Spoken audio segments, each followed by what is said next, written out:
I'm gonna need you to freeze, Creepaneer.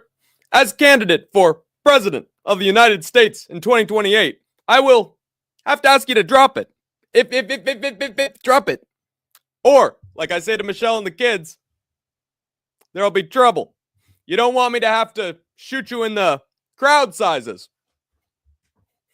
Dead or alive, you're voting for me. Robo-Obama 2028. Obama out. Splitty City Slickers. Welcome once again to Split Decision Combat Sports, where Hank the Tank and the man to my left, the Idaho Fight Fan, agree occasionally, concede a few points, sometimes, but mostly disagree beyond the point of human comprehension. And this time on the Split Decision Combat Sports preview and pick show, we are going to be split on how many fighters on this card we actually know.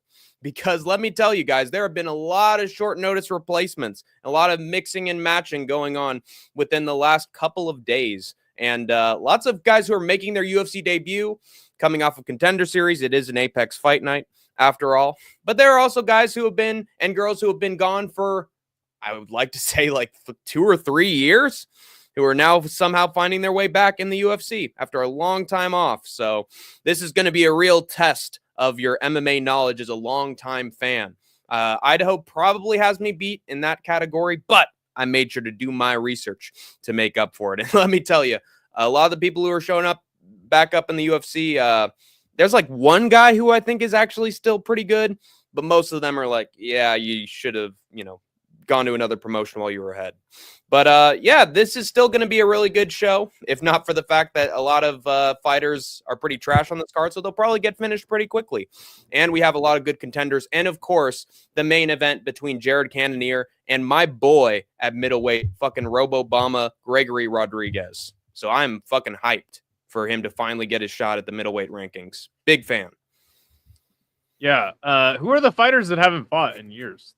There's this lady named Avila, I think, at women's bantamweight, and she hasn't won a fight in the UFC in 3 years. And then she lost to Misha Tate, I believe. And there's also a dude named, he's some Brazilian guy, and he's coming back after a long layoff. And he's okay. Estevam, Rafael Estevam is also coming back to the UFC. There's a lot of old heads on this thing. Also, some random Ruzaboev brother is now on the card. Literally just happened today. So, okay. Lots of switch ups. Yeah. I mean, this card looks decent. Is it in the Apex? I think it is taking place in the Apex. Let me take Las Vegas, Nevada. Yep, it's the Apex. Okay, got it. And it already has more fights than UFC 312. Wow. So there's that. Well, yeah, no, there's a lot of pretty decent names on this card. I'm excited, especially that co-main event at featherweight. That's going to be a banger. Yeah, the great Yusuf Zalal. Oh yeah, man, that guy's awesome. We got a lot of people in the chat. Good to see Nick. He is trolling me again. Hopefully they announced the GFL trades between Team Boise and Team Omaha. John Copenhagen for Luis Pena. Yeah, he's under the impression that there is a GFL team for every insignificant city in the country. Good to see Kobe and Andrew. Andrew asks, Hank, are you live tonight or Idaho? So every time we do the picks and preview, it's always both of us. Every single time, buddy. Oh, he just removed me. Oops.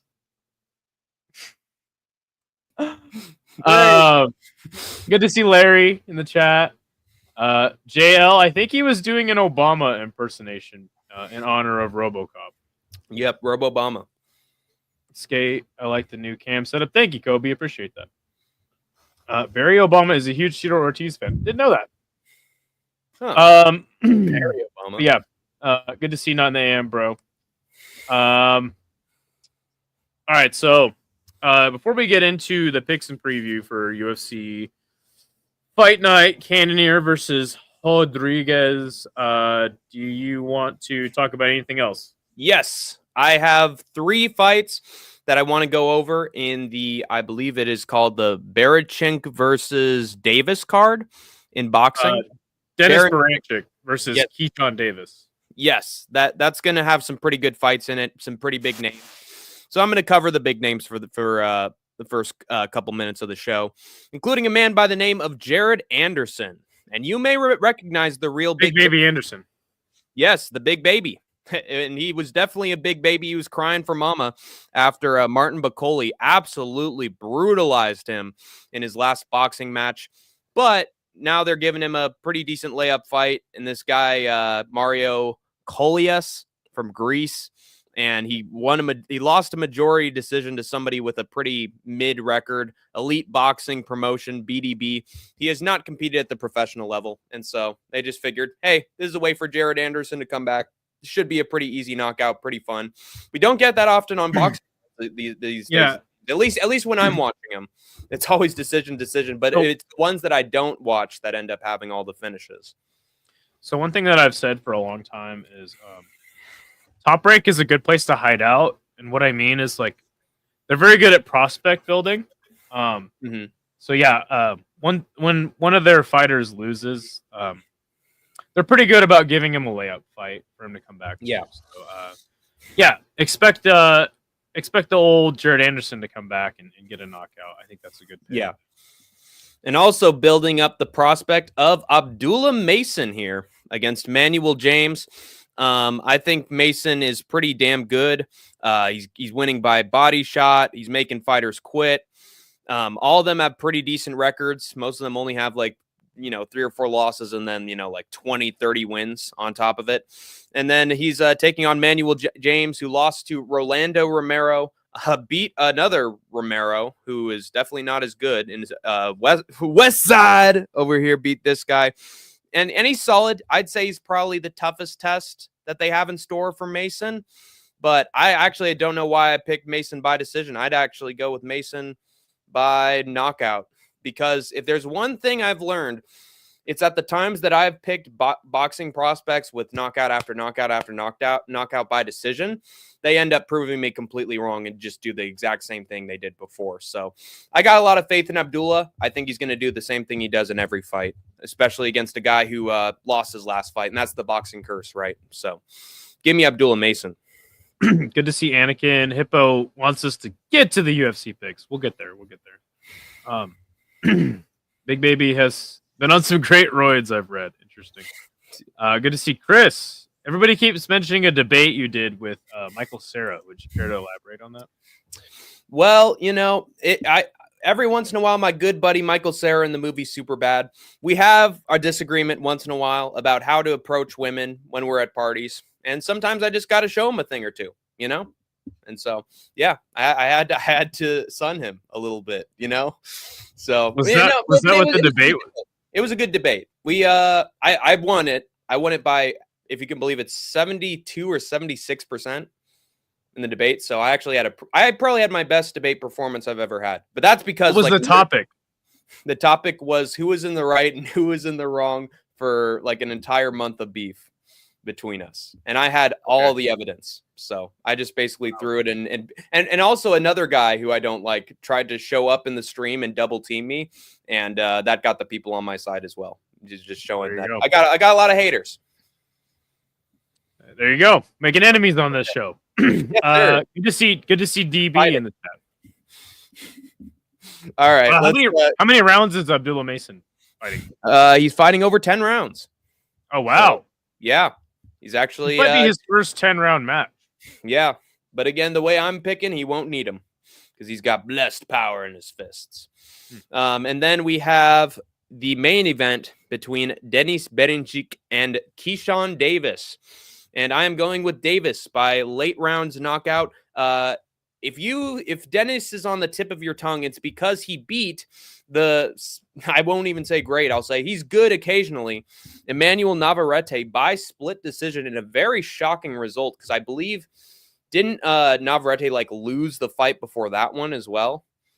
I think so. But Navarrete fought well in the first. Oh yeah, he had a rounds. draw. He had a draw with Canseco.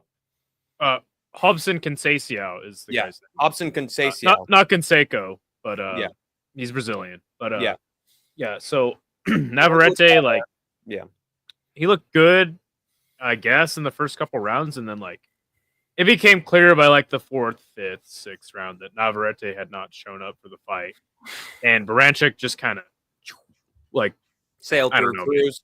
He cruised. yeah, and it was a bummer to watch because I think this is like immediately following Usyk's win over Fury, and then I think Subriel Matias had lost as well, and I was just like, man, these Ukrainians are just beating everybody. So, yeah, Baranchik, Oh boy, pretty good, but I think that if you can out technical Navarrete,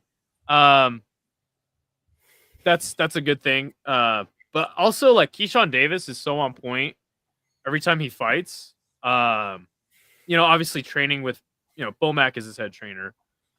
Bud is one of his main training partners. I don't know exactly how good Keyshawn is. I think he will beat Baranchik, especially if Baranchik isn't going to make it a brawl. I don't think he has a lot of power. Whereas it seems like Davis has more power, or speed at the very least. I don't know exactly how good Keyshawn Davis is. This is a good fight for him, but Dennis Baranchik isn't super well known. So I'm interested to see what Keyshawn Davis when he gets like a legitimate name on his record. You know what I'm saying? Yeah, because that'll be actually sort of a super fight. That'll be the real test. Should be a good one as well. But I think he finds his first lightweight title or world title with this one. So, yeah, all the big names win. Hooray. All right, well. All right. I got Dennis by decision. I have that feeling. Interesting. Wouldn't count it out. Davis by decision. Got you. Like I said, I think that it'll be it's not going to be a brawl, and I think that favors Keyshawn. I think it'll kind of be like the Navarrete fight. It'll be competitive for the first couple rounds, and then Keyshawn Davis will just take over. I think it'll be decision or late round knockout, personally. But let's get into it. Let's get into the UFC.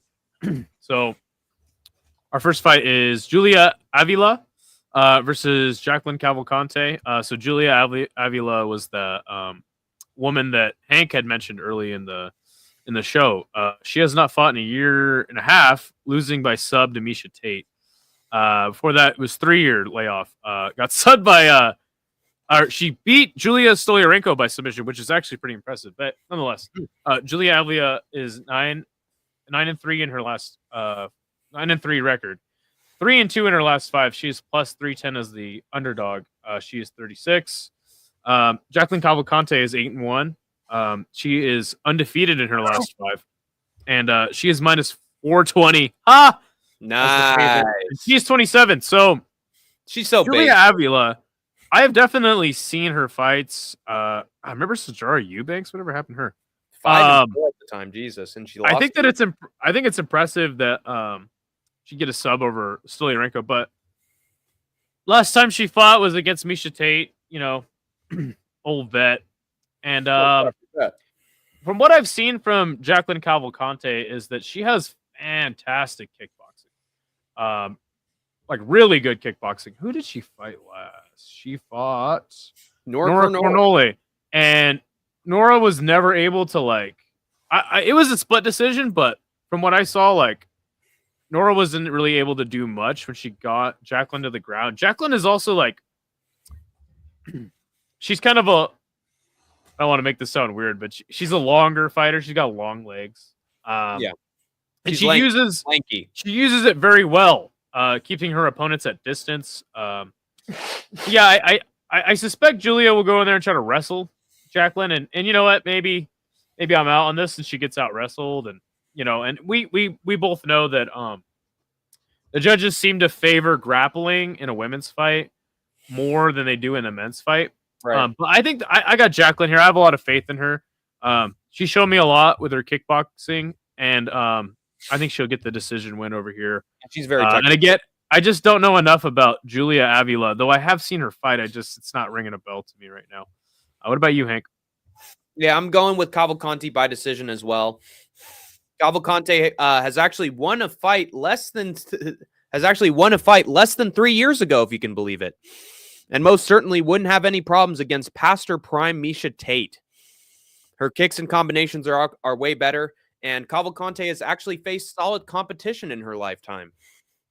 Avila's a villain the UFC has placed in front of Jacqueline to conquer, and even though she calls herself the Nightmare, pretty much any fighter in the UFC women's bantamweight division would be a nightmare matchup for Julia Avila these days. The panda won't be raging anymore after a cavalcade from the Chinese mountains takes her out. I just think that Cavalcante is way better technically. She's good on the feet. She can survive the ground game. I don't think Avila's ground game is actually all that great. I just think that she's outclassed here. Yeah, 100%. Yeah, everybody else is going Cavalcante as well. So we have Walter Walker versus Dontel Mays. 2 of 30 heavyweights on the roster. Can you believe it?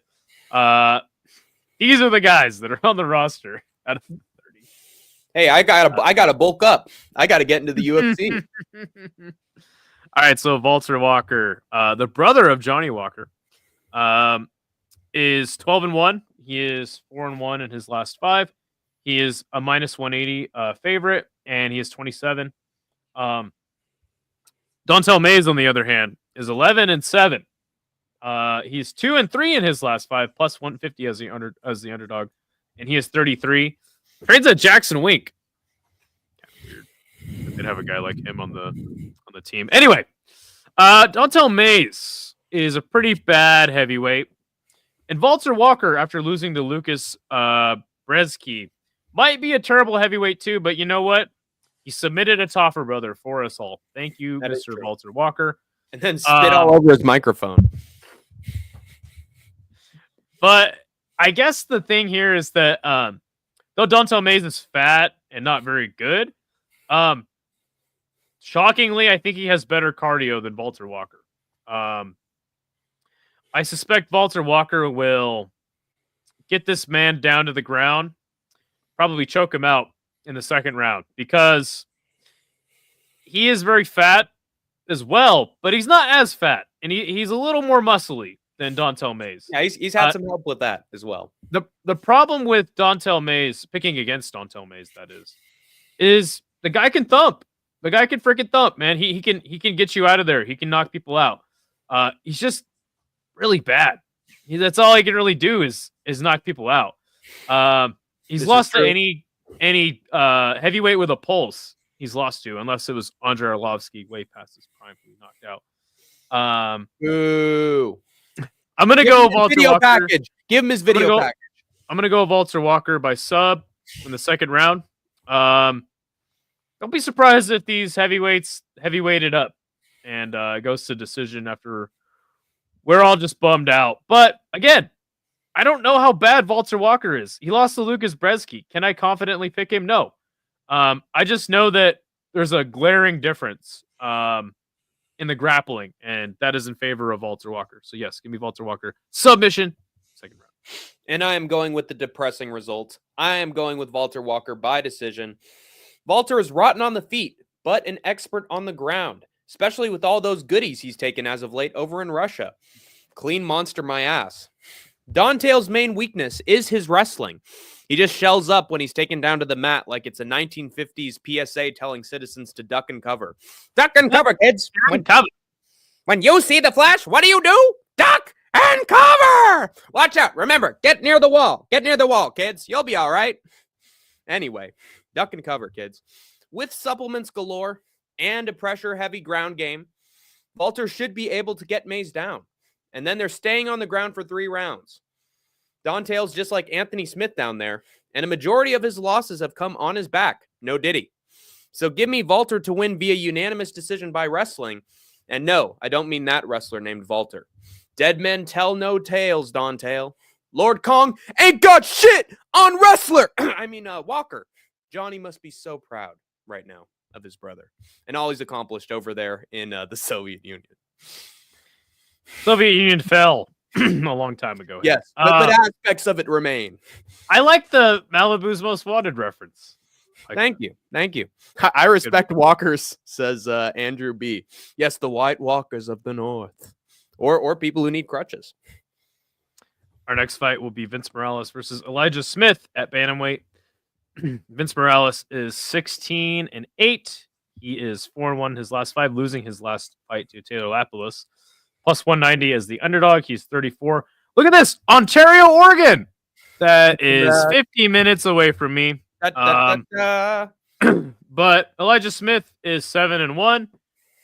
Undefeated in his last 5, plus 230 as the favorite. He is 22. What do you know about Elijah Smith? I know that he was on the Contender Series last year.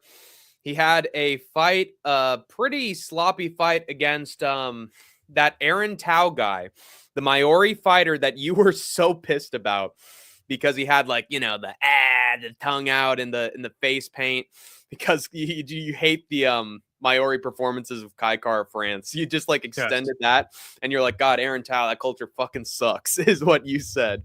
And I guess it applies. And yet the tradition of the haka is done. Yes. I didn't say their culture sucks. Well, anyway, Elijah Smith almost lost to the Haka man. Still was able to beat him. Looked really good in round 1. Got his takedowns. Got every one of his takedowns early on, and then he sort of gassed out a little bit. Interesting. Is he a striker, grappler, MMA guy? Like sort of both. He's the son of oh shoot, what's his name? He's like a generational fighter. Some other guy named Smith. Who is it? Oh, okay. Elijah Smith's father. Gilbert Smith. Who the hell is that guy? Who the fuck is that guy? Who is that? Okay, look, so Vince Morales, I have faded him many a time. Especially in Ryzen, I was fading him hard. Because Ontario, Oregon sucks.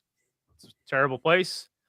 So Vince Morales has been making me eat my words, to say the least. But Vince Morales is a pretty decent striker. If you remember, he fought Chris Gutierrez, and this was the fight where they had a leg kick battle, and Vince Morales' shin was split open, and you could see like in there. Do you remember this? Yeah. So then that got him removed from the UFC. He's since gone on a really nice run on the regional scene. Now he's back. 12-year age difference between him and Elijah Smith. Now, Vince Morales is very relentless, very tough striker, but I don't know how good he is. I don't think he's very good. Good enough to make this a competitive fight. I think he could win a round. But I think Elijah Smith will run around too. So I know this will go to decision, but I just don't know enough about Elijah Smith. I honestly, man, I feel like I'm going to wait for Hank to make his pick before I make my pick. But I just do know that Vince Moore, the striker, it sounds like Elijah Smith is good at mixing the martial arts. Yeah, he's a hybrid. Tell me what you think. Oh, and by the way, Charlie saying... good to see you, Nick. Have a good night, my friend. Bye, Nick. I'm going with Morales by round 3 submission. Elijah Smith gassed out badly and early against garbage Maori fighter Aaron Tao. Instead of being swift, he was slow, breathing heavy, and fighting sloppy. Vince Morales is a proven MMA veteran who has only lost to proven MMA veterans. He was killing it on the regional scene before getting called up on short notice against Taylor Lapilus, who just picked him apart. Didn't finish him, though. If Smith gassed out against the undangerous Aaron Tao, he's going to run out of gas against a dangerous submission artist in Vince Morales. Family name be damned. Vince Morales will take off like a Hot Wheels Vendetta early and eventually wear out Elijah until they're down on the mat and he locks in his patented Darce choke. And for this reason, I was actually sort of confused when Idaho was like, Vince Morales is more of a striker type. Because on the regionals, he's more of like I have a patented like submission move and I get guys down to the mat to finish them. But he does have solid stand-up as well. And I think when he's not fighting on short notice in France, flying all the way over there, I think he's going to look a lot better here. So just to clarify, every time I've ever seen Vince Morales fight, like he's usually just striking. Right. So that's my bad. Thank you for educating me. That actually makes me even more confident in picking Vince in this fight. Yeah, I think maybe he's more of like a stand-up guy who like finds the submission while he's in the stand-up, or like finds a standing sub. But give me old Vinny V to get the sub in round 3. I didn't like what I saw from Elijah Smith at all, and I don't know if he's UFC material or not. So give me the guy who was. Well, I guess we could talk about that really quick. What does UFC? I've been posing this question to a lot of people. What does UFC material mean at this point? I think it's someone who can prove themselves against an experienced UFC fighter who's beaten someone who's been around in the company and fought at the highest level. So that's what I think it means. Okay. If you can't beat someone who's like an established name, that tells me you're not UFC material. I like that because I do feel like a lot of fighters get in the UFC and they're not UFC material, but then that kind of waters down like what UFC material even is. If they're signing people like off the regional scene just to like have a fight and then now they're in the UFC, like this, are they UFC material? But I do like your explanation. It's like just because they're in the UFC doesn't necessarily mean they're UFC material. They have to beat an established name. Like right, that. Exactly. Oh, City Life Project has some opinions. Good to see Isha. He says, Son's got great power and good wrestling. Morales, great boxing. That Matoya fight was sick. That was in Ryzen. Big test for Smith in the first UFC fight. He's well-rounded. That Ryzen fight recently definitely showed his boxing. Okay, got it. Dane is good to see you, by the way, Dane. He's talking about Trump and Greenland. Greenland in Danish. Love it. Yeah, good beat him up. Rafuko. Good to see Rafuko. I haven't seen him in a minute. Let's go, Capitan. UFC material these days means marketability. A little bit. That. If you want to get paid, I guess. Tough debut, but I think Smith is good enough. Interesting. Okay. We'll see. Well, yeah, I'm not entirely sure, but knowing that Vince Morales has got skills in the mat and striking skills, that makes me more confident that he could get this done. The only thing that kind of does worry me some is just like 12-year age gap at bantamweight. Right. Yeah. But to be fair, Elijah Smith is fairly young. Smith's dad actually had a good pro run post-tough and won the RFA title. Interesting. Well, nobody knows what RFA is. I just think he's a good underdog to pick. I think there's enough holes in the other guy's game to pick him. All right, so the next fight is Gabriel Bonfim versus Callan or Chaos Williams at welterweight. Rampage Jackson. Gabriel Bonfim. What? Rampage Jackson, Chaos Williams, Rumble Johnson. Just all the first names you can have as words. Oh, got it. Okay, I was like, are you trying to tell me that they look the same? Is that right? No. Anyway, Gabriel Bonfim is 16-1, minus 225 as the favorite. He's 27. On the other side, you've got Chaos Williams, 15-3, plus 185 as the underdog, and he is 30. Dude, that is crazy to me. I know that boxing odds and MMA odds are different. I think that Bonfim is a huge favorite here. Do you agree with me? He's pretty big for what the fight is. What do you mean? Oh, yeah. The odds, yes. Mm-hmm. Dude, this is weird that he's such a huge favorite. Chaos Williams last knocked out Carlston Harris. Beat Bedoya by split. So Chaos Williams had a pretty sick run when he came into the UFC. Knocking out Semmels or knocking out Beza 3 years ago was like a accomplishment. Losing a split to Randy Brown. At this time, he was like, he had a dogfight with Semmelsberger, by the way. Remember watching that and fight. Beza's the leg lock merchant. So I remember after the Brown split decision, people were like not sure what he was doing. The split decision went over Bedoya was weird as well. And then he came back and knocked out Carlston Harris, kind of showed us that old Chaos William flavor again. And then obviously the Bonfim brothers were hot coming in the UFC, submitting Munir Lazez. You remember Munir Lazez? What did he look like? He's the guy who fought on the Abu Dhabi cards in 2020. And then when he came back, he shouted out Daniel Kinahan in one of his interviews. if you do know who that is, I don't. Daniel Okay. Kinahan is he's the guy who is head of the Irish Mafia, Wow. Okay. and he ran this company called TMT, and Tyson Fury was signed to it, and Connor was basically affiliated with it. But Oscar Willis, the journalist, was like, "Hey, Daniel Kinahan is like internationally wanted for a lot of crimes, right?" And he's like, "I don't care. He's a great man. He's helped me out a lot." And nobody's heard of Munir Lazez since then. Anyway, What got whacked? but then Bonfim lost to Dalby by TKO. And that was a sick knockout, by the way. So that being said, I think that Gabriel Bonfim, he's used to winning so much that when he got hurt by Dalby, he Couldn't take it. yes, and I think that Chaos Williams has been here a few times. He's gonna have a dogfight with Bonfim, I imagine. I think that he is more measured in his approach since kind of coming in like Bonfim, just getting knockouts, looking sick.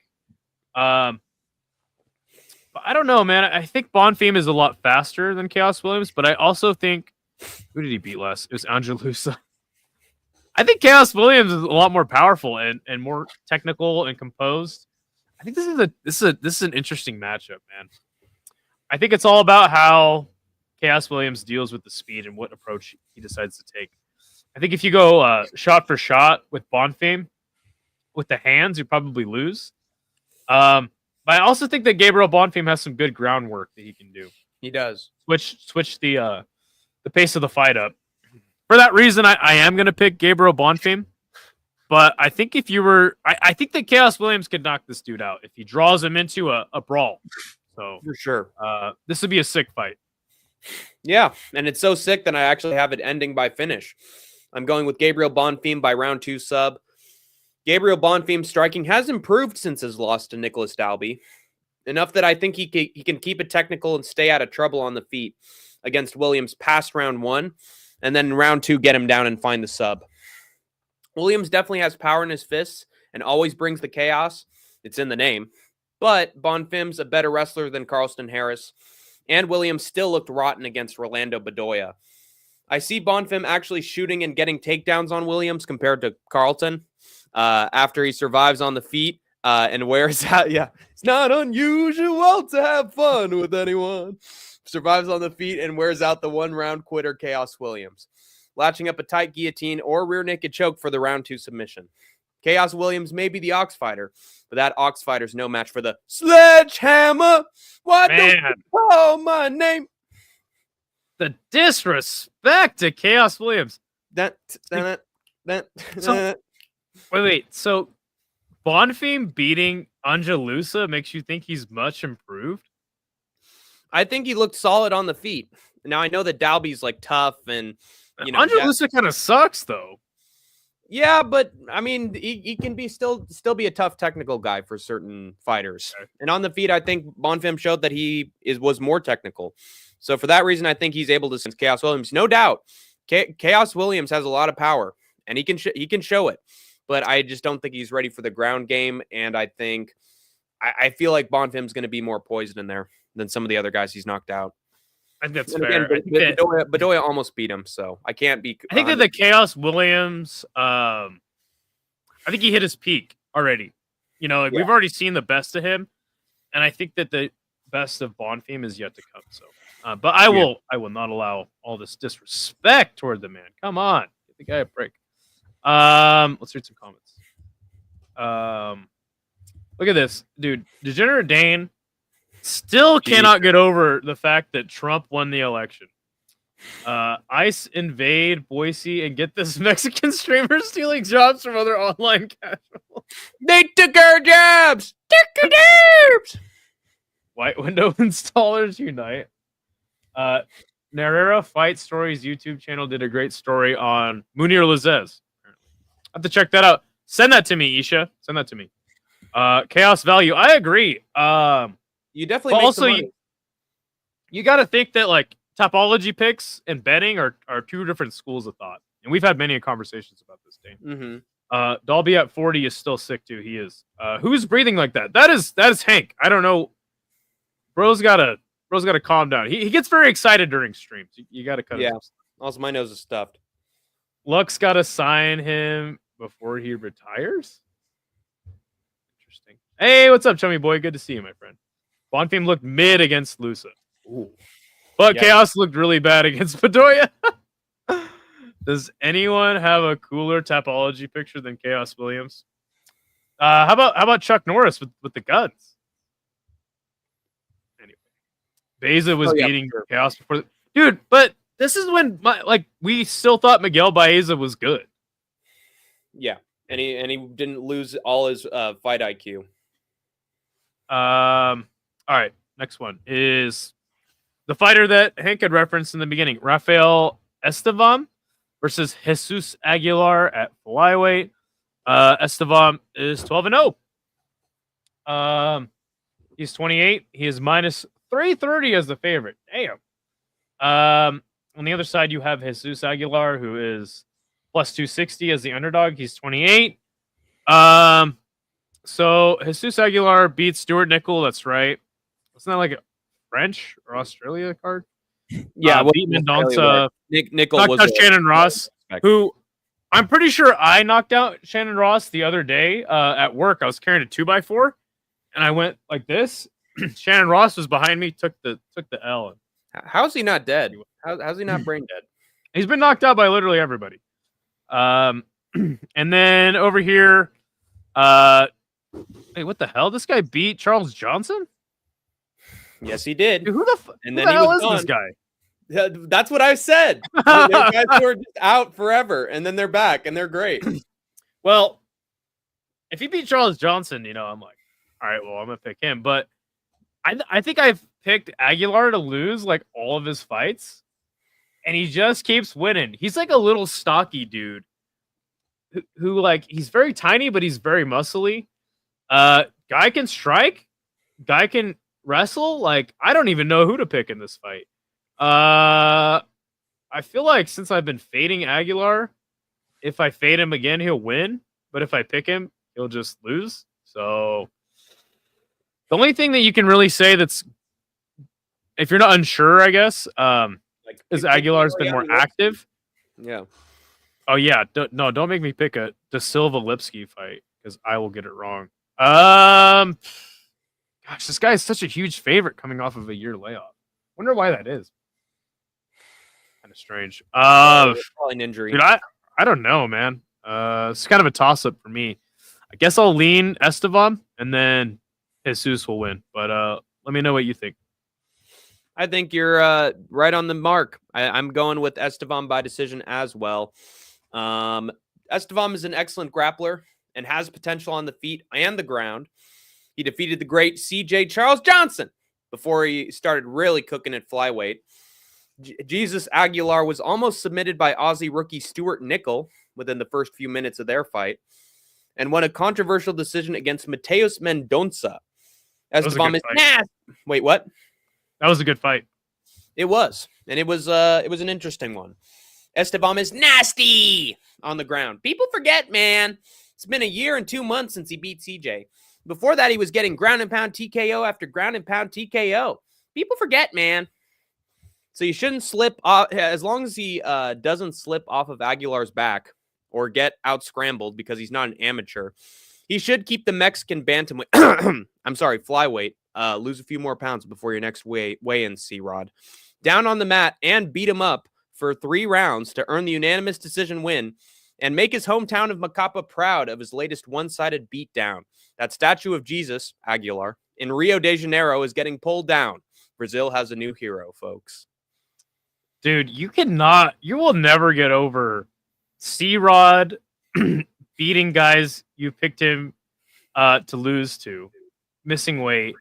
And you will never get over Steve Ursig almost beating Pantoja. Those are two things. Very close, very close.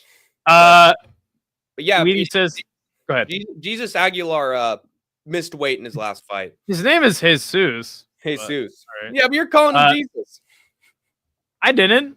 Oh, okay. I guess I just got Jesus on the brain. Jesus, take the wheel, please. That's good. That's good. He has half an extra chromosome. They got mad strength.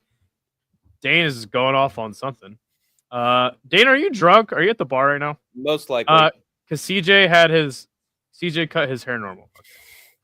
Who was that guy, Kyle, in City Life's chat that used to actually sound like? You mean the guy that Isha killed? Yes, that guy. Yeah, with he's dead. Isha killed him. Mm-hmm. That other Jay, yeah. And then he lost his damn mind. Jared Gordon, no, not Jared Gooden. Jared Gordon, the guy who beat Paddy Pimblett, right? Yeah, he's not better than he's better than Jared Gooden for sure. Taking on Mashrabjan Ruzaboyev. At lightweight, I love me some lightweight. By the way, there's 108 lightweights on the UFC roster. I've always said it's the best division and the deepest division. Maybe that's just because they have 108 of them. Yeah. Who would have thought? Anyway, Jared Gordon is 20-7.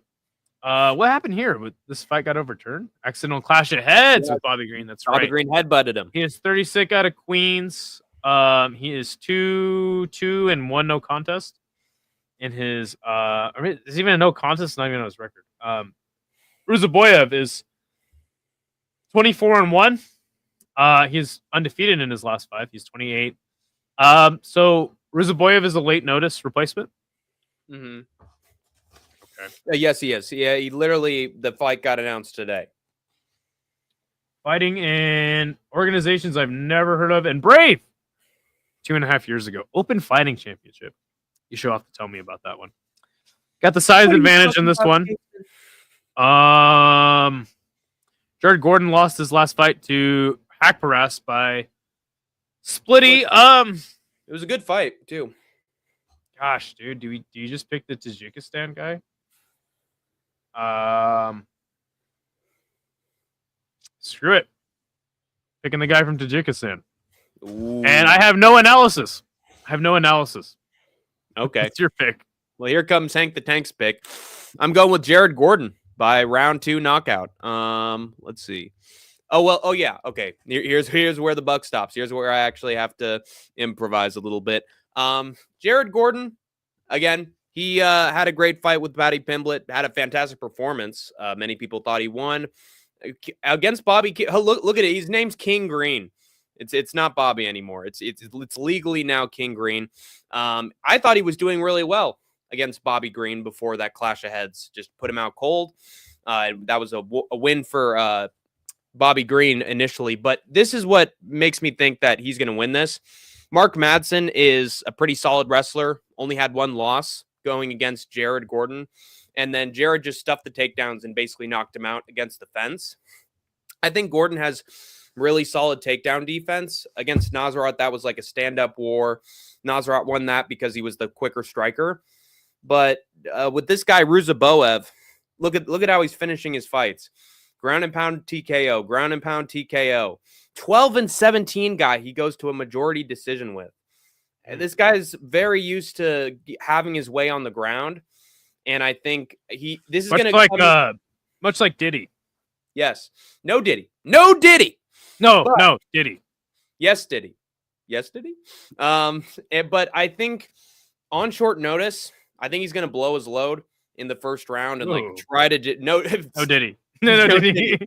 And he's just going to try to wrestle no Diddy. Jared Gordon in the first round, like just right out of the gates. Because it's literally on a couple days' notice. He has nothing to lose. He's just going to be like a more exaggerated version of who he is like before the fight.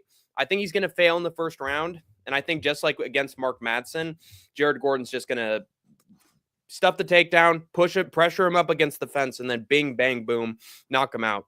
I just think the guy with more preparation as well as solid wrestling defense, I think he's going to get it done. He's not Nurse Sultan in that he's not a power puncher. He's a wrestler. He has to basically get the fight down to the ground to finish it. And I feel like if anyone's going to finish it on the feet, it's going to be Jared Gordon. So give me Gordon. I think you're putting too much stock in Jared Gordon. I think I'm not because he beat Okay. Patty the Batty. All right. Next Hank fight is got Jesus and Diddy on his mind. interesting It's a combo. conflict. It's an inner conflict of mine. Yeah. Angela Hill taking on Ketlin Souza at bantamweight. Or sorry, strawweight. Jeez. Angie, ready for this? 17-14. Crazy record. She's for how 3-2 big in her last 5. She's 40. Ketlin Souza is 15-4, 4-1 in her last 5. She is fighting out of Manaus. Do you know anything about Manaus? I do not know anything about Manaus. Is it Manaus the Mickey Mouse is like clubhouse? it's in Brazil, obviously. It's like right on the edge of the Amazon, and there's no road to get there. You have to get there by boat. It's so it's interesting that it's so remote and such a big city. It's a really fascinating place. Interesting. Anyway, so Angie obviously lost to Tabitha Ricci last fight. But then she got her first submission win over Luana Pinheiro ever in her career. Crazy stuff. Ketlin Souza on a 2-fight winning streak, beating Yasmin Rodrigues. And Marnik Man, terrible, terrible fighter is Marnik Man. Okay, Angie Hill. So most of her fights go to split decision. Split decision. She has incredible Muay Thai. But I gotta think at some point she's gonna fall off, but she just never does. I feel like Ketlin she is really good at times. She's very young. I'm gonna pick her by decision, but it is possible that Angie just does Angie stuff and wins it by split decision again. So yeah, I fully agree. Because I'm going with Hill by decision, the decisionator, as a degenerate Dane would put it. And he actually made a clever comment. There you go. I've never seen Hill get knocked out badly before, and she had a very close fight with Tabitha Ricci, in my opinion. Souza has power, but other than chinny Yasmin Rodrigues, who has she chinned, knocked down, subbed, finished? Nobody, at least not in professional MMA. And I don't think she's going to chin the old crafty vet with big meaty hooks. I see all the danger of the fight being in the first round. And then Hill goes to work on her with the takedowns and the slick combinations that have kept her in the sport so long. She's not Marnik Man or Chinny Rodrigues. She's an absolute stud with the sultry voice of an angel. Trust. Just watch her commentary for Cage Warriors. You'll know. Also, do you know Betty and Barney Hill? They sound like Flintstones characters.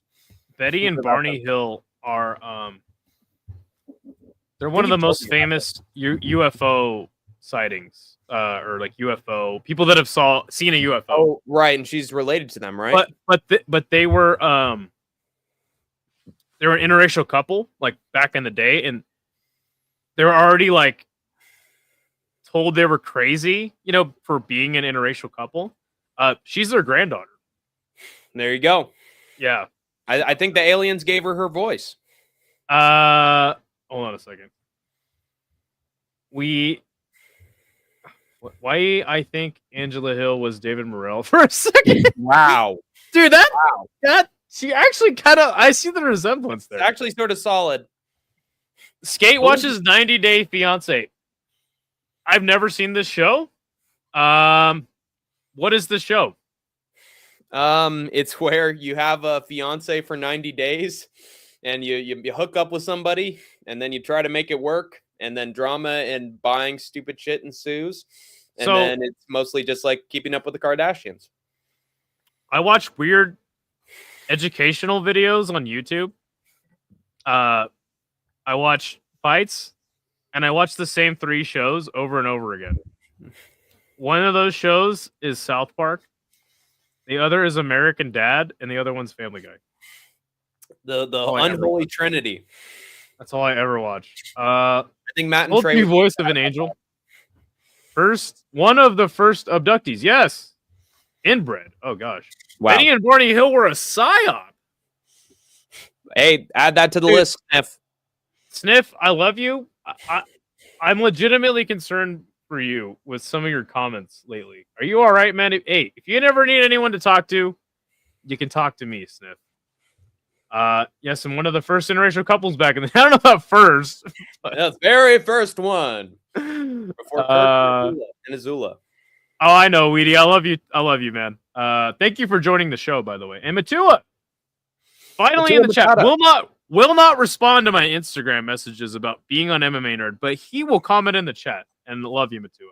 Thank you for being here. Angie, high volume, low pressure is bigger than Ketlin. Hill unanimous decision win. Dude, it'll be a split. Come on. Splitty City. My parents are an interracial couple, and they are a psyop too. Anything involving the mixing is the psyop, according to Sniff. Oh. Right. I do some coke on Virginia Beach. Every day I wash my skin with bleach. That's Sniff's theme song. Okay. Wow. What is happening to this show? Jose Delgado versus Connor Matthews at featherweight. Jose Delgado is 8-1. He is minus 230 as a favorite. He is 26. Connor Matthews is 7-2 plus 190 as the dog. He is fighting out of Fall River, Massachusetts. Shout to In the Granite. He is 32. Guys, I don't know who either of these guys are. Jose Delgado. Who do you think In the Granite's going to pick for this one? I think I know. What does he always say? Like East Coast Beast or something. East Coast Beast Coast, dude. Love boat. Yeah. Hey, Tank. Ernie Juarez he beat to. By the way, Tank, how come you're from California and you don't know how to pronounce Hispanic names? You just refuse to pronounce all Hispanic names. You call it Jose's Jose. You call like Jesus's Jesus. Like, explain this to me. It's Jose Aldo, man. It's Jose Aldo. Yeah, but he's Brazilian. You say the J. Yeah. Well, sometimes I say Jose and sometimes I say Jose. It depends on how I'm feeling on anything. No, you don't. Not anymore. It's Jesus. It's Jesus now. I'm sorry. Anyway. I don't know who either of these men are. Delgado has some wins and some decent organizations. Connor Matthews got knocked out by Dennis Bazooka. Dude, I don't know who either of these damn guys are. Guy lost twice, or he won in the Contender Series and he got knocked out by Bazooka. I don't know. I'm gonna steal Hank's pick because I don't know either of these guys. Damn it. So he finally admits it. I am picking Jose. I don't know these guys. So I am picking Jose Delgado by round 2 KO because I think Jose Delgado honestly had one of the best performances of the entire year in Contender Series against this guy, Ernie Juarez, 8-0, was just beating his ass. Very technical. Ernie Juarez.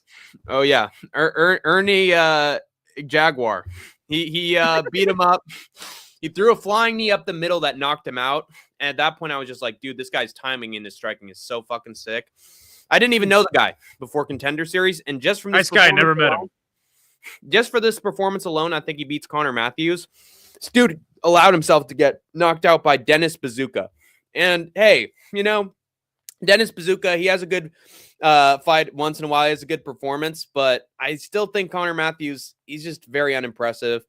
Sort of slow, gasses out very quickly in the second and third rounds. Like he was doing well against Dennis, and then he just like didn't look like himself in the second half of the fight.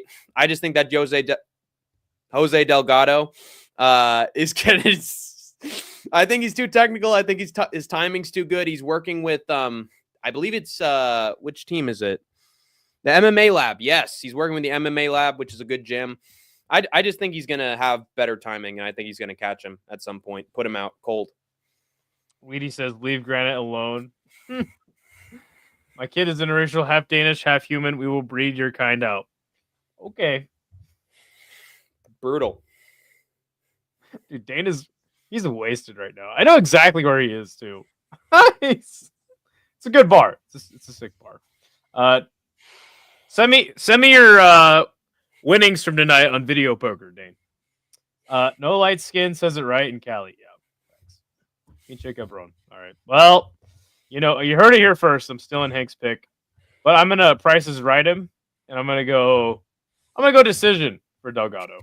So. Whip, whip, whip, whip. All right, next fight is Rodolfo Vieira versus Andre Petroski at 185 middleweight. Rodolfo Vieira is 10-2. He is 3-2 in his last 5. Minus 215 as the favorite. He's 35. Petroski is 12-3. 3-2 in his last 5 as well. And plus 175 as the dog. He is 33. So Petroski coming in on short notice here. Vieira looked like just a really dangerous guy, and then he kind of put Fluffy on the map when Fluffy gassed him out and choked him out. He then got some more subs, lost the UD to Chris Curtis, subbed Cody Bumridge and Petrosi and a kickboxer back to back. Petroski out wrestled Dylan Budka, beat Josh Friend, lost to Malkoon and Pereira. Via hip KO. And then went to split with Mershart. So, man, Petroski's last 2 wins are not good looking, right? Budka and Frammed. But Petroski looked really dominant in those wins. And then obviously Vieira, when he goes up against a guy that can out cardio him and outlast him and not succumb to the will of his awesome grappling, he loses. But when he goes up against, lesser fighters, he subs them out. Oh man, Petroski has got really good wrestling. Dude, Petroski might win this. But I have faded Vieira in his last 2 fights, and he just made me look stupid. Got the sub super quick. That's the one thing about Vieira is if you let him get in a favorable grappling position, it's over. Like he'll latch up the sub. Petroski coming in on short notice. I think I'm going to have to pick Rodolfo Vieira. First round submission. Hey, you have a mute button on your microphone, right? Yeah. Sorry. It's all good. Anyway, let's get to my pick for it. Yeah, read off the notes. Can you switch to my screen, please? And stop having an attitude. You can switch to your own screen. Yeah, but you do. All right, I'm going with Petroski by decision instead of Rodolfo Vieira. I think that Petroski's wrestling against Fremd and Budka was pretty dominant. He lost to Jacob Malkoon after ground strikes after a hard collision. He knocked him out with his hip, basically. Was doing really well, and then he shot into takedown, and then his head collided with his hip, and he just went unconscious. But other than that, he's only lost to Michel Pereira. Has looked solid against pretty much everybody else he's faced. Rodolfo Vieira, yeah, he beat Cody Bumridge, as Idaho said. He beat Armin Petrosian. Great. I just don't know, man. I feel like Petroski could use his takedowns and his wrestling to sort of keep it on the feet. And I honestly think that Petroski is the better kickboxer here than Rodolfo Vieira. I think if this stays in the stand-up, I think that Petroski is going to dominate. He could even take him down at moments. The question is, will he be down long enough to get latched up in a sub? I don't know. I've honestly liked the game plans of Petroski in most of his fights. So I think he's going to play. I think he's definitely going to outstrike Vieira. And I think he's going to be good enough that he can survive 3 rounds. I think that Rodolfo Vieira is a front runner. If he doesn't get you out of there in the first round, dude gasses. And he doesn't like being hit. You know what I'm saying? Like one of these guys that was just like one of the highest level BJJ guys comes over to the UFC, gets some quick subs, meets a guy that's going to match his pace and hang with him on the ground, and he folds. Same thing with Chris Curtis. Like he folded to Chris Curtis. Obviously went to decision. I think that Vieira is improving, but on the other side, Petroski is improving a lot. He's still very young. And he's had 2 really good performances, just not against very good guys. So I think early, Rodolfo by sub. But I think if it gets out of the first round, I'm going to rip up that betting ticket and go the over. So there you go. Yeah, I like that we're kind of split on that one. Hank, can you do an impression of In the Granite watching 8 Mile and saying in his Boston accent, that should have been me up there? That should have been me up there, Hank. Though I was with my voice. Yo, the sign is real simple, B. It says rap it. Fucking 8 Mile dude. Dude, I could have played a better acting role than he did. I was raised on the streets. I actually knew hood culture. Hey, the wrap it up box means wrap it up. Yeah, I literally just started it. I like both these guys. Me too. Only Fluffy I know is Gabriel Iglesias. Okay, Yeah, it's the same guy. I can invite you, Hank. Invite you, Eminem, to join the group. Dude, come Trotsky plays into Rodolfo's game. Sounds like Hank is throwing out some type of slur. Interesting. He usually is. Rodolfo is slightly better on the feet than Andre. Really? Yeah. I feel like Rodolfo just throws hooks, and that's all he's got, right? I don't know. Anyway, Rodolfo had to prepare against Petrosian and Curtis, 2 solid strikers. Rodolfo's striking will be there.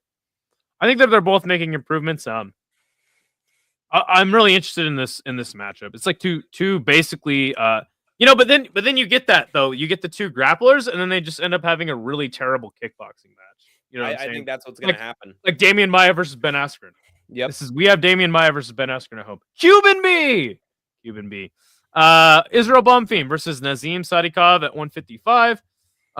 Ishmael Bonfim is 20-4. He is 4-1 in his last 5, minus 145 as the slight favorite. He is 29. Nazim Sadikov is plus 220, near even. He is 9-1-1. Was that a draw against Borshev? Yes, it was. Got it. He's 30 at a Brooklyn Zoo. He's training with Longo. Man, I love this fight. 2 prospects coming up at lightweight, going head to head, dude. Sick matchup here. Deserving of the main card, unlike everything on UFC 312. Man, what a good fight. I think Nazim Sadikov is bigger. Yeah, he's 5'10". No Diddy. Shit, man. It's a toss-up for me, and that's reflective in the odds. Again, both Bonfim brothers are very fast. You might want to go for the Bonfim sweep here. Has Ismail Bonfim? Yes, he did lose to BSD. That's right. Beat Vince Pichel and Terrence McKinney. That's his UFC run. Both men have victimized poor old Terrence McKinney and don't have great wins so far in the UFC. Traumatic, man. And what a sick fight this is. Ishmael Bonfim obviously got a pretty big step-up fight against BSD. Man. Yeah, I don't know. I think I'm going to go Nas here. And I'm going to go Nas by decision. This could be a sick fight where somebody gets finished, though. I'm just going to tentatively go with Nas. I don't know, man. This is a tough one for me to pick. Yeah, I'm going with Nasty Nas, too. I'm going with Nasty Nas by decision. I just think that he's more aggressive on the feet than Ismail Bonfim. Just his fight with Vince Pichel, I didn't like whatsoever. He was just like, he was cracking him with a shot. Then he stood, and he was tentative. And, okay, now I'm going to pick my shot here. And it's like right. the old aggressive Ismail Bonfim just sort of like disappeared a little bit. Like, I think Benoit sort of took away his like, yeah, I'm going to just swing and ask questions later kind of approach. And if you look back at his fight with Terrence McKinney, I think that was a pretty even fight before that flying knee. I think both guys were sort of landing on each other. It was a back and forth fight. So, and I think Vince Pichel is obviously a fighter that the UFC wanted as a layup, I think, for Ismail Bonfim. By the way, Bonfim ended up missing weight for that fight with Pichel, and he was pissed about it. He said, like, dude, Ismail had like a look in his eyes like, yeah, that's right, I'm going to get away with it and fight you. And I remember I replied to Vink Pichel's comment on Twitter and was like, dude, I'm so sorry you fucking lost that fight. Does this shit happen all the time with you know, all these weight misses and like expecting to get through? We actually had a really nice conversation on Twitter. So shout out to Vink Pichel, even though he's not. You know that his name is Vince. Vince Pichel. And he is the oldest fighter on the roster, by the way. Well, there you go. Yes, I'm so glad you mentioned that. On MMA Nerd? Yes, shout out to MMA Nerd, best trivia show on the internet. I'm glad you mentioned that because I remember that. I think we both picked Bonfim by knockout. Yes, and he won by decision. And then he just like laid a stinker out there. That's right. I think that Sadikov is very aggressive, and I think he can mix in the takedowns if he wants to. I think he's a more complete fighter than Ismail Bonfim. So for that reason, I have him by decision. Pretty clear. Who's the better Bonfim brother? I think it's Gabriel. Because I think he has a more reliable way of finishing his fights. Whereas Ismail, he got that flying knee, but does he really have knockout power? We still don't know. And knockout power, finishing ability is going to take you far, and I don't know if Ismail has it. Our next fight is Edmund Shabazian versus Dylan Budka. How is Dylan Budka still in the UFC? We don't know. I know why. It's because it's at middleweight. Edmund Shabazian, Boo. 13-5, minus 285 as the favorite. He is 27, training at Extreme Couture now, thankfully. Dylan Budka is 7-4, and he is 2-3 in his last 5, plus 230 as the underdog. He's 25. So Dylan Budka lost his last 2 fights to Petrosky and Cesar Almeida. He got knocked out by him. Before that, he was fighting an LFA. Shabazian has had an interesting run of things. Lost to Imavov by KO. Beat Lugiambula by flying knee to TKO with punches. Lost to Fluffy. Beat Dobson. And lost to Mershart by sub. The legendary GM3. I think we kind of understand the play with Shabazian. Anytime he goes up against anybody good, he loses. Yep. Hasn't been trained because God, what is his name? Ronda Rousey's old coach, head movement. Ronda. He's Armenian. What is his damn name? Oh, anyway, God. Ronda Rousey coach. Armin Tarverdian. Edmund Tarverdian. Oh, there's a reason he signed up with that Edmund is because they have the same first name. So clearly Edmund Tarverdian never taught him enough fundamental shit to sustain himself in a fight. But when he goes up against a guy that's not on his level or really not very good, he looks impressive. And then we're like, oh, the Edmund, Golden Boy's back. He's awesome. We got to give him a name, and then he loses. So Dylan Budka is that guy that he's going to bounce back against. And man, does he knock him out? Does he sub him? Let's see. He goes to decision with him. Oh wow. No. No. Go stick with decision.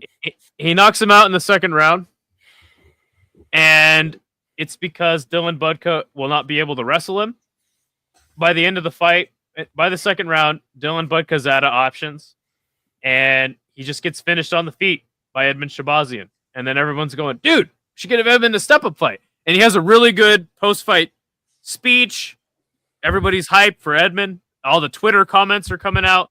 Edmund looks really good. What happened to this guy? He's improved. And then he gets another fight, and he loses very badly.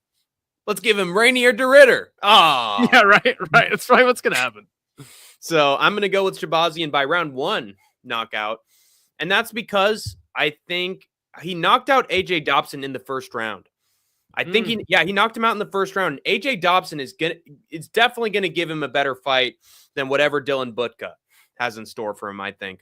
I think the chin isn't going to be there. If I recall, Cesar Almeida just knocked him out with elbows. Just pulled a Jailton Almeida, just held on tight and got knocked out. Same thing could happen here. He could go for the takedown. He stuffs it. Edmund hits him with a big elbow or a little shovel hook. And he's just like, whoa. And then it's just 1, 2, 3 for Edmund. Bam. Golden Boy strikes again. Give him a big name. He loses. But I just feel like Dylan Budka is even less of a threat than AJ Dobson was. And AJ Dobson beat the shit out of Edmund before Edmund knocked him out. So I don't think Dylan has anything on the feet, and I think it's going to cost him. And I don't think Dylan Budka is chinny or the worst fighter ever. I just don't think he's a good fighter. At all. I don't even know why he's in the UFC. I think unlike the great GOAT GM3, he's not going to come back when he's knocked down.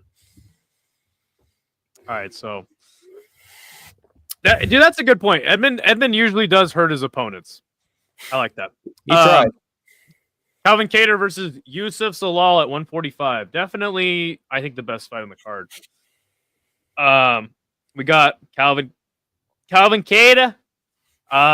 He's Potatoes. 20. He's 23-8. He is 1-4 in his last 5. Jeez. He's 36. Gosh, plus 310 as the underdog. Yusuf Zalal is 16-5-1. He is undefeated in his last 5. Minus 400 as a favorite. I think he's the heaviest favorite on the card. Great. Trains in Denver. He's from Morocco. He's 28. So yeah, man, Calvin Cater, dude.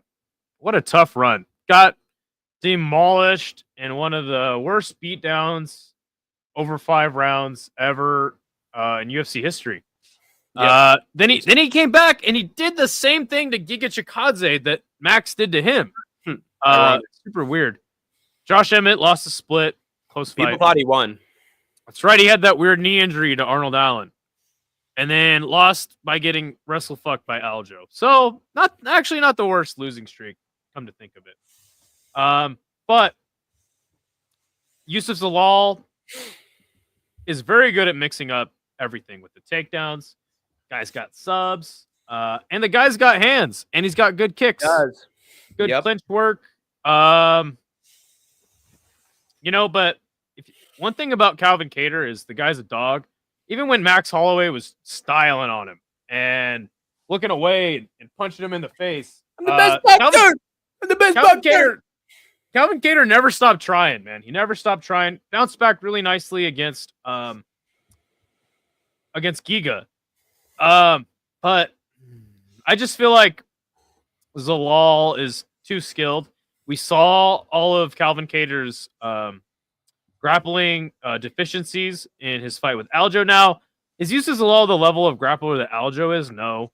But I think over the distance, we'll see that Yusuf Zalal is pretty much better at just about everything. Calvin Cater does have some power in his hands, but Yusuf's too skilled, and he's not gonna get into a brawl with Calvin. I think that's really Calvin's best bet to win this fight. Because like Josh Emmett just wants to brawl, and that's why that fight went to a split, because it was a sick fight. But give me Zalal here, and Zalal by decision. Yeah, man. I don't think he's gonna finish Calvin, because I do have respect for Calvin. I think he's a pretty decent fighter, but not today. Zalal gets it done. Yeah, I'm still going with Zalal by round 2 sub. The reason being that he had that incredible timing on the knee against Jack Shore. Remember, before he got that big, arm triangle choke, he hit him. He launched his head into the next fucking stratosphere. I think he's like Idaho said, he's got hands.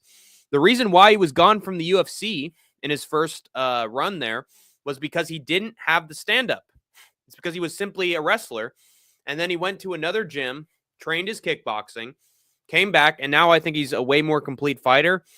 And I think that he's a threat on the feet and the ground. At this point, I think Zalal might even have more power than Calvin Cater, because Cater just hasn't had the opportunity to show it.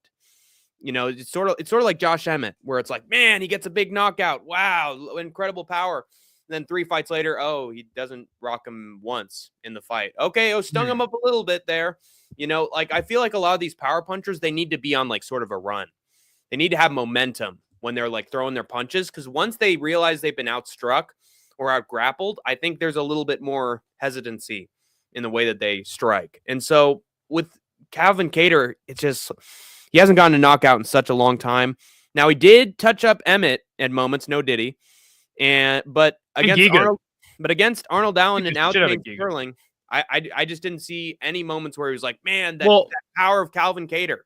Whereas I feel like Zalal has a much higher chance of showing the power here and throwing big punches. To be fair to Calvin, like, wasn't that didn't he fuck his knee up like really early into the fight? Yeah, I think it was off a leg kick from Arnold Allen. Okay. And then it was in like round 2 or 3, just kicked it one more time and down. It wasn't a fluke like, Tom Aspinall, he blows out his leg, It was like, he's hurt. I thought that he stepped weird on it after a kick. So. He like threw out a kick, and then he fell on it. And then Arnold Allen, all he had to do was just leg kick him a few times. Yeah, don't put your money on Calvin Kattar. I don't know. Do not. I don't have a lot of hope in him. All right, so we get into the main event. Cannonier versus Gregory Rodrigues at middleweight. Jared Cannonier is 17-8. He is 2-3 in his last 5. He's 40 out of Alaska. Also, You think shout out it'd to be Jared RoboCop. Cannonier for believing in weird pseudoscience and believing in crystals. He does believe in he's- crystal. Plus 155 and as an underdog. Hobocop is 4-1 in his last 5. He's 16-5. Minus 190 as the favorite here. So Gregory Rodrigues beat CLD by decision. He's been on a hot streak. Knocked out Brad Tavares, which, by the way, not a lot of people knock out Brad Tavares. Knocked out a dude named Dennis Tululin. Good battle. He got knocked out by Bruno Ferraro. That's who I was thinking of. Damn. When I was thinking of Francisco Prado the other day. Chidi and Jaquani, he knocked out because he's a quitter. On the other side, Cannonier lost to Izzy, beat Strickland by split, beat Vittori, and then he got knocked out by Imavov late into the fight, and got outclassed by Kaio. Arguable knockout. Arguable. Okay. Anyway. So Hobocop, I feel like his best way to win is to get that big punch within the first or second round. And then I think, but see, here's the thing is Cannonier's 40 now, and it's kind of like Izzy, you know, like dude's been knocked out once, and now he gets hit with a big shot and he kind of folds up, you know what I'm saying?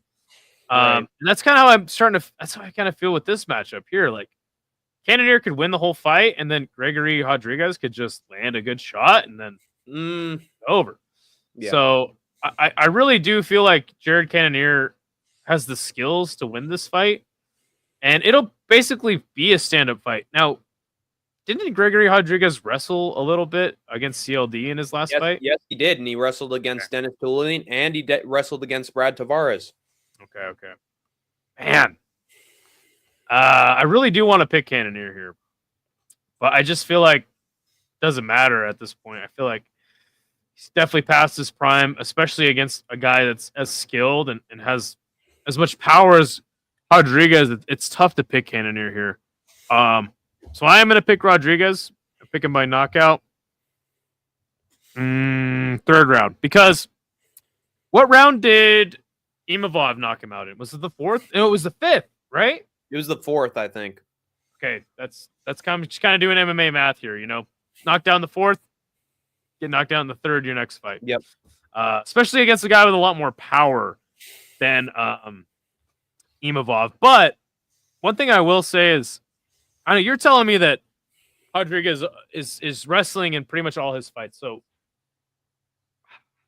I feel like he's not as strong a grappler Right. as Imavov. Even though Imavov not super strong a grappler either. But I feel like that played into a little bit to like Cannonier's weariness of the takedown is why he got caught. Yeah. But yeah, I'm gonna say 3rd round knockout for RoboCop here. I think you analyze this fight perfectly. I think because he is going to be afraid of the takedown, because Rodrigues is going to try some takedowns, I think, in this fight. And, you know, he's probably going to do more takedowns than Caio Baralho tried. Guarantee it. Because Caio Baralho just decided to stand and trade with them for 5 whole rounds. Whereas RoboCop, you can expect the same thing. Take him down early, beat him up. Take him down early, beat him up towards the end. Take him down, beat him up early because Dennis Tululin sucks. But it's the same formula of I'm going to use the wrestling in order to have an advantage on the feet. But the thing is, even if he didn't have wrestling, I feel like RoboCop wins a lot of his exchanges. Like he gets in the pocket and then big right hand by RoboCop. Another one. Like he figures out like his opponent's reaction times when they're in the pocket. And so he just hits them with like extra strikes. And I feel like for that reason, Jared Cannonier, he's first and last. Yes. And I just think that Jared Cannonier, he's getting up there in age. I think he's not going to like the grappling because he didn't deal with it in his last fight. Now he's going to have to deal with it. And I think because of that, I would say I would give it to Cannonier if RoboCop wasn't so great on the feet once he's able to take other guys down.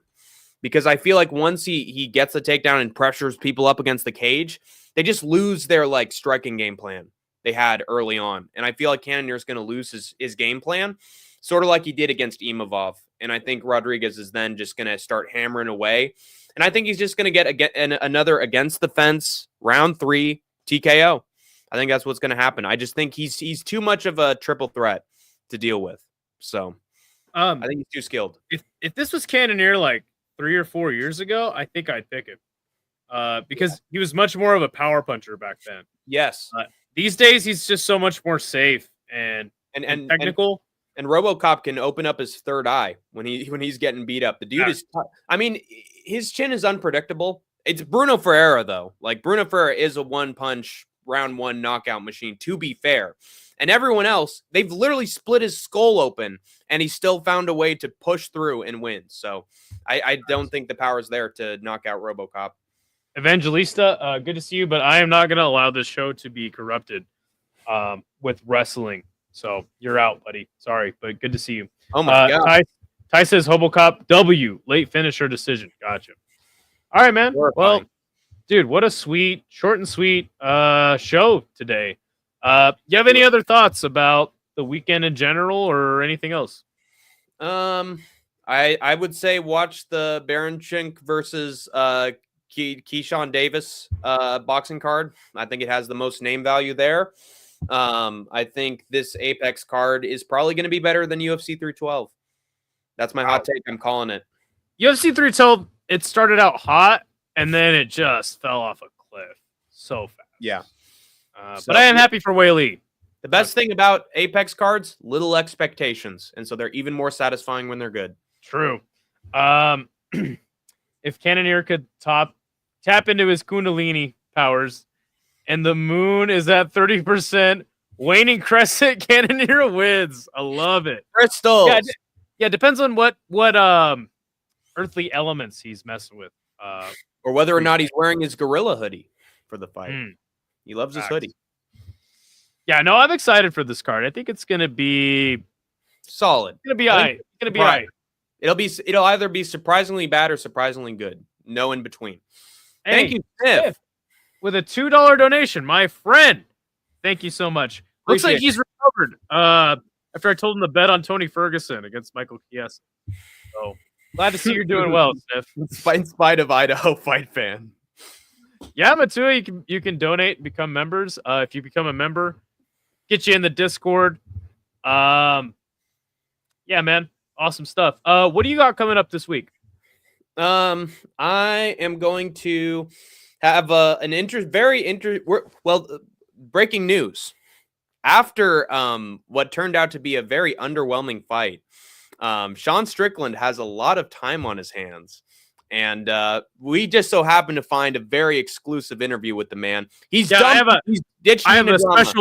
a special connection at the UFC that's getting me all these high-level fighter interviews. So stay tuned. We're going to be dropping a Sean Strickland interview. Yeah, very soon. Idaho was brawling with Strickland at the local bar, watching two dudes making out. Sure. They bonded over that. All right. Just can neither confirm nor deny that. Happened somehow. But anyway, I think that's going to wrap up the show. No. What else do you have going on this week? Oh, I'm thinking of having a tank tier list Thursday, and I'm still figuring out the topic. So, but I have some suggestions from the fans, and so cool. I will put them in a randomizer and see what I get. And then, of course, I'm going to try to be there for Cannonier versus Rodrigues, the fight companion with Tank the Tank. You're gonna try to be there, or I'll be there. Sure. Okay, got it. I need two opponents for MMA Nerd. Matua, hit me back on Instagram. Let's do this thing. Hey, Sniff. Let's get you in the cage. Sniff says he's still homeless and Idaho is going to those Diddy parties. Well, to be fair, I don't think there's any more Diddy parties unless they're taking place in a correctional facility at this point. No party like a Strickland party. All right, Hank, lead us out. You have escaped the concrete jungle for now. Thank you, the American people, for your cooperation. Oh, and my real name It's Murphy. It's not unusual to be loved by anyone. Da-na-na-na-na. It's not unusual to have fun with anyone. Da-na-na-na. It's not unusual. Oh, Dad! Don't look at me!